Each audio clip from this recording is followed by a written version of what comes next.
The Denver Broncos 2021 NFL draft class right now on paper looks like they might be the future of the franchise going forward. We'll take a deep dive into the 2021 draft class, who's still on the team, who's not, and much more. You get that on today's brand new episode, Locked on Broncos. You are Locked on Broncos, your daily Denver Broncos podcast. Part of the Locked on Podcast Network. Your team every day.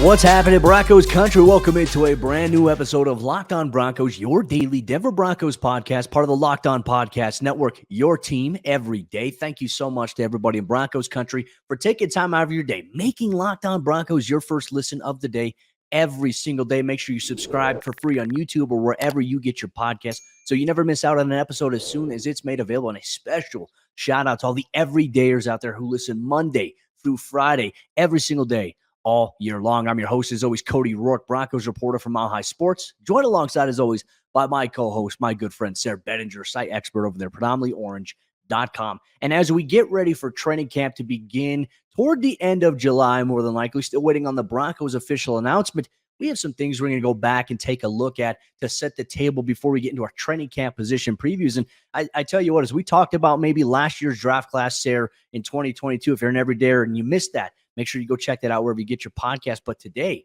looking at the 2021 NFL draft class under George Paton has me excited because you look at the amount of picks that they had and you look at the guys who are still on the team and you look at the impact that these guys on this team are having. It's exciting to see. And of course, it's all headlined by one guy, and that is Patrick Surtain, who was the 9th overall pick in the 2021 NFL draft. I think looking back now, if you're a Broncos fan who wanted Justin Fields, I think you look at the Surtain pick, you're like, you know what? I'm glad that they got Surtain. At least that's how I feel looking at it from my standpoint. And I think a lot of people with this highly contested pick, especially at the time, just really didn't like the fact that George Paton went out and took a corner. And remember the verbiage that he used about how, it's harder to find franchise corners than it is to find quarterbacks these days. And I think he kind of proved his point the next offseason, right? By trading for Russell Wilson after it was rumored for so long the Broncos were going to be interested in Aaron Rodgers and Aaron Rodgers was interested in them. Like, to me, George Paton proved his point there that it's like, well, we may have wanted Aaron Rodgers. He didn't say that. I'm saying that. But we may have wanted Aaron Rodgers. We didn't get him and then immediately pivoted over to Russell Wilson. Or if you don't believe they were ever in on Aaron Rodgers, they were just able to work out a deal for Russell Wilson, which is, I mean, it was one of the biggest trades in NFL history. And that speaks to George Paton's point at the time of, taking a franchise corner. Like Patrick Surtain wasn't even the first corner taken in his own draft class. So it's not common. You don't see guys like that fall to the 9th overall pick. So I hope Broncos Country, and I think Cody really, at least now, really starting to fully embrace PS2 as the premier superstar on this roster, the best player on the Denver Broncos, in my opinion. Arguably, if you look across the NFL landscape, I would say he's the best corner in the NFL. And those types of guys like him with size, speed, experience. He played at Alabama. Like, how in the world did he ever fall to the 9th overall pick? I mean, it was a quarterback rich draft. I get it. Remember, they went, I think, 1, 2, 3 that year. If memory serves, Trevor Lawrence, Zach Wilson, and Trey Lance. So they went 1, 2, 3 at quarterback. But even so, he would have had an argument to be the top non-quarterback off the board, and he wasn't. So I just think it was such a stroke of good fortune. I'm a Chicago Bulls fan, sadly, Cody. It reminds me of when the Bulls back in the day, they were able to draft Derrick Rose, and it made no sense. It's like they weren't supposed to get the number 1 pick. They weren't, like, they won the lottery. The Broncos won the lottery with Pat Surtain. And he's just going to have to continue to take those steps to continue growing as a pro. The way he conducts himself, I think, is important to note on the field, off the field. He's a true guy. I think you build a franchise around, especially on the defensive side of the ball, at a position that is so hard to play, considering how the NFL rules are tailor-made to benefit offenses here today. But now let's shift gears here to the offensive side of the ball. And the next pick in the 2021 NFL draft, the Broncos traded up to get Javonte Williams. Now, his rookie season was spectacular. I mean, this is a guy who we were like, hey, we want to see more carries for Javonte Williams because, look, Melvin Gordon came in kind of as the incumbent guy there as the starter, and they kind of switched and they split carries a little bit. And there were times where Melvin would end the game with more carries than Javonte, and we're like, hey, we want to see a little more Javonte. He's so hard to bring down. He runs ferocious, runs through guys' faces, would make Marshawn Lynch proud when you watch him run. And then, as we all know, suffered the injury last year. And you could even make an argument through those first 3-4 weeks of the season. I mean, Sayre, to be honest with you, Javonte really kind of was the heart and soul of the offense during that time, coming up with a couple of crazy plays, hard runs. And I even remember against the Houston Texans, he had like an 18-yard catch on like 3rd and 15. So for me, the loss of Javonte Williams was bad last year for Denver. It impacted them negatively. He's working his way back. But man, if Javonte bounces back from this knee injury and it doesn't affect him in ways that people think that it might, I tell you what, this is also another guy you can build your future around, especially at the running back position. And we know that Sean Payton doesn't like to run his running backs into the ground, right? He likes to have them fresh. Even with guys who do get a high volume of touches in his offense, like Alvin Kamara, he still had guys like Mark Ingram to really help ease that burden on a guy like Kamara. And you have to do that at the running back position in today's NFL. You have to have multiple guys. So I think even if Javonte is able to get back to full strength quicker than expected, we should all expect a not necessarily diminished role, but we're not going to see, a running back like Adrian Peterson in the mid 2000s, right? Where he's just carrying the ball over and over again, or even like Le'Veon Bell more recently, where he's getting almost 400 touches in a season with the Pittsburgh Steelers. I think it's going to be much more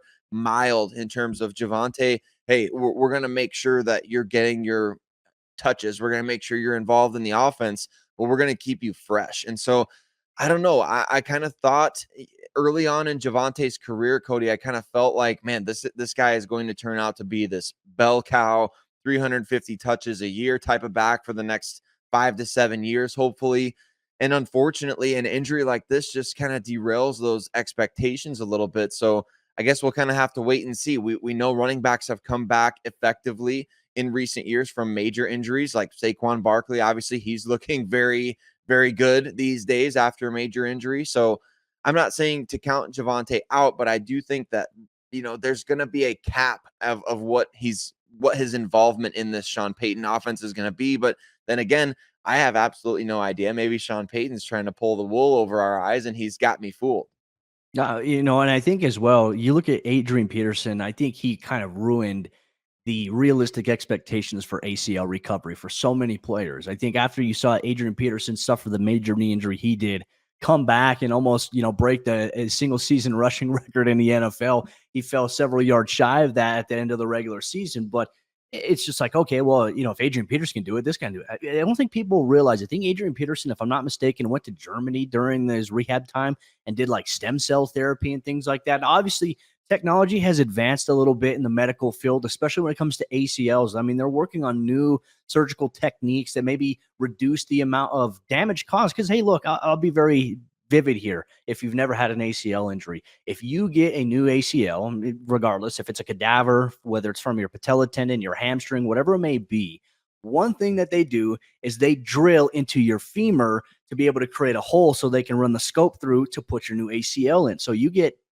drilled in at four corners of your entire knee and in through the bone to be able to do that. That was a very, very graphic part. I posted something on social media not too long ago about my experience having my ACL injury, and even showed the inside of my knee for some folks that were interested in seeing that. But for Javonte, if he can just come back and just be efficient, right? I think so many people think he's got to come in, he's got to rush for 1,000 yards. I don't think he has to rush for 1,000 yards there to be effective. I think if he has 6-7 rushing touchdowns in red zone situations and it's helping the Broncos win games, it's not necessarily about how many yards you rush for. It's like, what type of impact did you have on the field? What does he look like now as a receiver out of the backfield? That was an area of his game where it felt like last year we started to see Javonte emerge a little bit more as a receiver. Can he get back to that this upcoming season? To me, that's the one thing I would like to see here in Broncos country. Let us know your thoughts on Patrick Surtain and Javonte Williams, two of the headliners of the 2021 NFL draft class. We're going to continue our conversation with some other players who are still on this roster as well, with a chance to emerge into big names. You'll get that on today's episode, Locked On Broncos. This episode of the show is brought to you by our friends over there at FanDuel Sportsbook. Now, with baseball season in full swing, if you want to put your money on the line over there at FanDuel, make sure you take the over in runs allowed by the Colorado Rockies. That's one area we threw out there here on today's episode of the show here. But with that, new customers can get a no-sweat first bet up to $1,000 from FanDuel, America's #1 sportsbook. That's up to $1,000 back in bonus bets if your first bet doesn't win. Just go to FanDuel.com/lockedon to join today. And if you want to get in on the NFL futures action, the Denver Broncos are listed by FanDuel at about 8.5 wins. Do you believe they're going to hit the over? Do you believe they're going to hit the under? FanDuel lets you get on the action there today. So don't miss your chance to snag a no-sweat first bet up to $1,000 when you join FanDuel today. Just go to FanDuel.com/lockedon to sign up. FanDuel, the official partner of the National Football League. Two former third-round picks are fixing to become potentially core players on this Denver Broncos roster going forward, maybe second contract players. Talking about offensive guard Quinn Meinerz and pass rusher Baron Browning. Cody, it really is a big question mark for this team as far as Baron Browning is concerned now with the offseason knee procedure that he had, the arthroscopic surgery that he had done to his knee, could start the year on PUP. But let's start off by talking about Quinn Meinerz, who, came into the NFL with a lot of viral videos to his name, but, a lot of just kind of mystery as well. He was a Senior Bowl standout who became a top 3 round pick after just really dominating the offseason circuit, dominating some headlines, showing that he's almost a 10 out of 10 on the RAS scale at the offensive line positions. He's a freak out there, Cody, and you love to see that. So what does the future hold for Quinn Meinerz? Can he become a core player on this Broncos roster? I think that the Broncos feel that way, and I think if you've watched Quinn Meinerz play, if you watch the film on him, I think you get the vibe like, hey, this is a guy who actually can be part of your franchise for many years to come. He's smart. He understands the angles. He's aggressive. And look, he's a little agile for a guy that, is deemed as the belly there. And I'm so excited to be able to see what he can do inside Sean Payton's offensive scheme. Now, look, we all know the Broncos offensive line last year was horrible to watch on the eyes. I mean, there was just so much inconsistency. It seemed like there was so much miscommunication. Denver missed out when Quinn Meinerz suffered that hamstring injury against the Seahawks in week 1. Sayre, everything started going downhill for them in that game. Denver had some really good momentum running the football with Javonte. I mean, they were springing up some big-time runs there. Now, granted, you had the 2 fumbles. You had the one by Javonte, one by Melvin on the 1-yard line. That's always a little bit of a pain point there. But the run game struggled once Quinn Meinerz was injured and could not come back into the game. And I think you have to have some contingencies in place in terms of your depth. But when I look at Quinn, if he can stay healthy, Sayre, you can make the argument he's the best offensive lineman that the Broncos have right now. And that's not a bad thing. That's not an indictment against guys like Mike McGlinchey or Ben Powers, 2 guys you just signed in NFL free agency. It's to the respect for a young guy as Quinn Meinerz, who's gone through in his time now in the NFL, will be now, I think, what is it, 2 or 3 different offensive schemes now, I mean, in his career. And the fact that he still looks like he's one of the better guys there goes to his level of preparation, his work ethic, and how smart he is understanding football. And look, I think that's a big trait that carried over from obviously his time at Wisconsin Whitewater. For a guy who didn't get to play really his final season there due to the pandemic going on, was able to go to the Senior Bowl and absolutely dominate some D1 prospects, Power 5 prospects, some top 5 draft picks in terms of pass rushers and defensive linemen. To me, that's what excited me about Quinn Meinerz, and the fact that he was able to step in and play the way that he has so far throughout his career, Sayre, I think it's applaudable. You have to highlight that, and you have to recognize that he is a guy that I feel like you can actually build with going forward. Remember, a few years ago, James Palmer put a tweet out there from NFL Network that the Broncos internally viewed Dalton Risner as a guy they could have for like 10 years on their team. I honestly believe that if you take that and you apply it to Quinn Meinerz, it's more believable at this point. I think so too. I really do, Cody. And really, Quinn Meinerz has kind of earned that. Like you said, he might be the best offensive lineman on the team, and it really bodes well if you're one of those out there who's kind of questioning what is George Paton's role on this team going forward. I think this particular class, this particular draft class, really stepping up in a big way in 2023. That's going to go a long way towards this working relationship between Sean Payton and George Paton. And it already sounds like those two have hit it off. They really get along. I think they really respect each other. But I think an emergence from the 2021 draft class is going to be key towards these guys developing a long-term working relationship, as opposed to maybe saying, hey, let's make it work for this year and kind of see what happens. I think if these guys can can develop in year 3, it can really prove to Sean Payton and everybody else like, wow, George and his staff, they have a great eye for talent, and they're able to identify guys in every level of the draft and every division, even without tape and from the 2020 season, to bring in Quinn Meinerz and take that risk.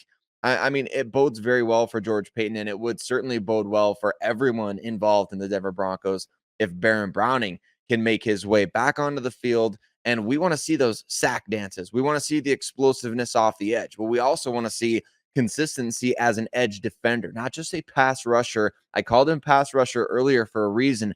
We need to see more consistency from Browning as an edge defender, and that's understandable given the fact he just switched to that position last year. So in year 3, Baron Browning has moved all over the place. He's played off-ball linebacker, which he did extremely well, especially against the Dallas Cowboys his rookie season. He's played extremely well off the edge, as the Indianapolis Colts know very well from last year. Injuries, though. Injuries have been a concern for him and keeping him from any real consistent play. Cody, what's the vibe on Baron Browning, especially now, given the fact that he could start on PUP, at least for training camp, if not the regular season? I think there's hope that he's going to be ready for, I think the first part of the regular season. I mean, so much is contingent upon where he's at with his progress, because he did have a partially torn meniscus. He had that repaired. Now, I'm not sure if they went in and they shaved the meniscus down entirely or if they stitched it. There's 2 different procedures that they do there. Depends on if it was a bucket handle one where it kind of hooks and prohibits your knee from being able to lock, and that can cause a lot of issues for you. So he had to have that repaired there. But for a guy like Browning, I mean, Sayre, you mentioned it, for him to go in his rookie season, play some off-ball linebacker, and really, I mean, for him, he didn't get much repetition at it at first. He just kind of got thrown in there because Vic Fangio identified, hey, this guy is so athletic and he's so smart. Even if he doesn't know everything right away, he gives us an advantage that maybe not other teams have at the inside backer position, which flow well with what they have defensively. When you have guys like Patrick Surtain, you had Ronald Darby, playing opposite of him, and you have Justin Simmons and Kareem Jackson. I mean, you can get away with doing certain things. Oh, and you still had, guys like Von Miller and Bradley Chubb still on the roster. But ultimately, for a guy like Baron Browning, it goes to your point, right? Now that he gets a second year edge rusher, what does his progression look like? You mentioned becoming a better edge defender, being a little more consistent. I think being able to time the snap a little better. I know he had several penalties last year from trying to jump the snap sometimes. Those are things that will come with time. But this is a guy, I sat down with Baron this offseason. It's going to be in our August issue of Mile High Sports Magazine, where we just talk about like what Baron does on the field, off the field.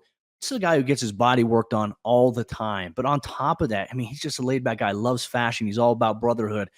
It gives back to, obviously, a lot of youth back in Texas. But for me, I look at Baron as the football player, and he told me this one thing. He said, for me, I want to be able to get my legs underneath me a little bit more this season, have my legs more conditioned, because when you make your first pass rush move, if the lineman grabs you or stalls you, you have to go to a second one. If you don't have your legs, you can't make that second move. So that's something he told me when we did a sit-down interview. That will also air exclusively once everything drops. We'll drop that on social media platforms, on Twitter at Cody Roark NFL and at Mile High Sports when that does happen. But for Baron, he's just going to have to continue to keep growing, keep climbing, because Sayre, you look at him on the tape, he has all the talent in the world to become an elite edge rusher and hopefully can grow into an elite edge defender at some point as well. In Broncos Country, we're always eager for your thoughts on the subject matters. We take a look back at the 2021 NFL draft class. The conversation continues with 2 other players who are on the roster right now who could have massive roles here in 2023. We'll dive deep into that on today's episode, Locked On Broncos. Real quick, make sure you go check out the Locked On NFL podcast, wherever you get your podcasts, or available on YouTube where you can watch it every single day. Local experts on the biggest stories with some of the biggest storylines going on right now around the NFL ahead of NFL training camp. Go around as they take a deep dive into all 32 teams, including the Broncos, and see if you agree or disagree with what they have to say about Denver. Make sure you check that out on the Locked On NFL podcast, wherever you get your podcasts, and on YouTube. 2 other players on the Broncos roster from the 2021 NFL draft class are primed for potentially big roles this upcoming season. How has this draft class maybe set the foundation that they could be the future for this team going forward? It's an interesting question we'll throw out here on today's episode of the show. Thank you so much once again, Broncos Country, for tuning in, making us your first listen of the day every single day. Special shout out to all the everydayers. And if you're a brand new viewer or listener, make sure you subscribe or follow so you never miss out on up-to-date, objective Denver Broncos news content coverage. You can't get that anywhere else but here. let's talk about a couple of players here. Caden Sterns being one of them. When we look at the 2021 NFL draft class, 10 total players selected by general manager George Paton. 6 of them so far still on the roster. That's a 60% hit percentage right now, which is good. That's very good when you look at a draft class that big. Caden Sterns is probably the next guy in line right now on paper to step into a massive role and is projected to be the potential starter next to Justin Simmons this upcoming season. What could we expect from Caden if he does step into that starter role full time? I think hopefully you expect him to make a lot of plays on the ball. You expect him hopefully to stay healthy, right? It's year 3. Now you've had a couple years to kind of learn the ropes of the NFL. You've had the opportunity to learn from Justin Simmons and Kareem Jackson. You've had Christian Parker as your defensive backs coach. You had Ejiro Evero last year. You had Vic Fangio your rookie year. You've had all these different sorts of just wells of knowledge to dip your bucket down into and really soak a lot of that stuff in as an NFL player. And we've seen those flashes from Caden Sterns, but now it's about putting things together consistently and being able to stay available. I think that's really a key for a lot of these draft picks as we look, we look back and tomorrow we'll talk about the 2020 class as well. But really in a lot of these different players, individual situations, it comes down to, can you stay on the field? Can you be consistently available? Because all these names that we're talking about, all the players who remain on the roster, you kind of just feel, at least in June and going into July, like, ooh, okay, I'm kind of excited about this particular player. Like, this is a guy who has shown us some great things, but we've only got, you search a guy on YouTube, you find a highlight reel. It's like either 10 minutes or 2 minutes. A lot of these guys are like the 2-minute highlight reel type of players, because why? Well, they have a lot of really good plays, but not in a long stretch of time. We're not seeing a consistent all throughout the season, these guys making flashes. We're seeing like condensed. And that's with Caden Sterns. To me, it's really been just 2021, 2022, 2 very condensed periods of time where it was like, man, like this guy looks like a legit starter going into this offseason. I think even a lot of people like, Broncos don't need any safeties. You got Caden Sterns out there, and that's pretty high praise from a fan base that's pretty critical right now for a former 5th-round pick to be talking about him like that. So he's shown everyone his highest highs, very, very good. But and it's not even like there's really low lows, right? So that's why we're projecting. So we haven't seen him play poorly. We just haven't seen him play a lot. And that's what we need from Caden Sterns. It's not even about what do we expect. It's about what do we need. We need consistent availability. That's the biggest key, right? And I also think as well, because Denver took 2 safeties in the 5th round. The first safety that was selected in the 5th round wasn't Caden Sterns. It was Jamar Johnson, not on the roster anymore. I don't think he's even on an NFL team right now. So for Caden, he's got a really good opportunity, I think, to just continue to grow. And if he can cement himself, stay healthy, and play at the same rate he was playing last season, the year prior, when he was in a rotational role, I think that good things can happen, and he's one of those players you can build foundationally in the future with, alongside Justin Simmons at safety position. Right now, I think safety is a pretty good depth problem for Denver to have right now. I think they have a lot of quality guys in that room. We'll see how things translate. But let's go to another guy here that should have gone a lot higher than he did, but due to some health things that came up, this is what happened. Jonathon Cooper was selected in round number 7, and you can make the argument, probably should have been a round 3 guy there. And this is a guy who's come in. He's been a crucial role player ever since Vic Fangio laid eyes on him. I mean, coming in that Dallas Cowboys game a few years ago, getting after Dak Prescott, and we just continue to see him grow. And he's obviously now a standout throughout OTAs and throughout mandatory minicamp. He was the one player who was consistent day in and day out on the defensive side of the ball, not named guys Justin Simmons or Patrick Surtain. He was the guy that really flashed the most there. And now with Baron Browning's injury, I know they signed Frank Clark, but you really have to ask the question, like, what type of role can a guy like Jonathon Cooper play this upcoming season? I asked Sean Payton about him, and Sean Payton said that he's important to what we want to do. So I'm excited to see what that is. Like, what is the level of importance of a guy like Jonathon Cooper? To me, that is exciting to maybe try to find out here, maybe in training camp, maybe in preseason. But going in the regular season, it does seem like that Jonathon Cooper is a guy who the Broncos have big plans for, and I'm excited to see it unleashed a little bit.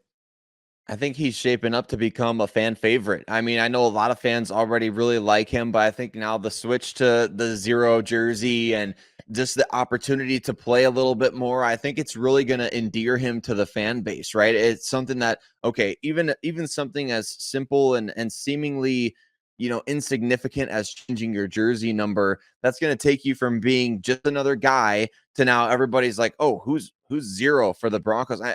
And that stuff does play a factor. You want to see these guys. And for Jonathon Cooper, we've already seen all the flashes. We know that he's going to terrorize the quarterback. We know that he's very, very strong coming off the edge. And now you just have a renewed level of optimism for him, because I think we've, again, just as with Caden Sterns, we've seen the stretches of really good play from Cooper. And there's been a lot of really high highs, but there haven't been many low lows. That's why I think I'm more optimistic on these two particular players than most late round guys in the draft, because they've not shown us a really, oh man, he's a liability in XYZ kind of way. There's really nothing with these two guys. And I think it's no coincidence, Cody. Very, very interesting to me. Every player, remember in the 2021 draft, one of the things that a lot of people pointed out, the Broncos took a number of former 5-star prospects. Every single one of those guys, you said there's 6 players still on the roster from this class. The only one who wasn't a 5-star prospect was Quinn Meinerz, obviously, when he went to play at Wisconsin Whitewater. All 5 of the 5-star prospects coming out of high school that the Broncos drafted in that 2021 class, they remain on the roster. Now, what can they do with this brand new coaching staff, a veteran staff led by Sean Paton? I just feel like as you hear Sean Paton talk about vision for players, maximizing what they do well, I can't help but think these former 5-star prospects are going to really come into their own in year 3. And it makes me as excited about the 2021 class as I was maybe about, I don't know how many people really remember that 2006 class. There's no quarterback, but you got Pat Surtain. And I think that 2006 class, you look back and you're like, man, that was just hit. You feel kind of the same way about the 2021 draft class at this point. And I think year 3 is when these guys really just solidify at themselves as being one of the better draft classes in Broncos history.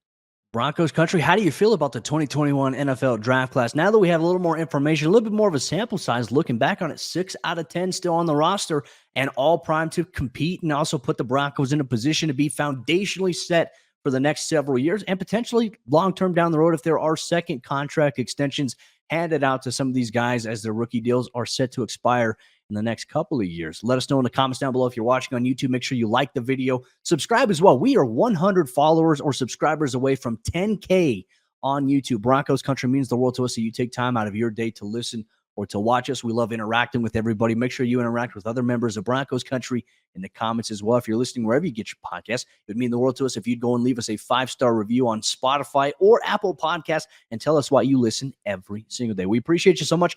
But as Sayre threw it to kind of tease a little bit earlier, tomorrow's episode of the show for all you everydayers, we're going to take a look at the 2020 NFL draft class for the Denver Broncos. We're going to analyze what stood out, where could they have improved, and did they get certain picks wrong? We'll dive deep into that on tomorrow's episode, Locked on Broncos.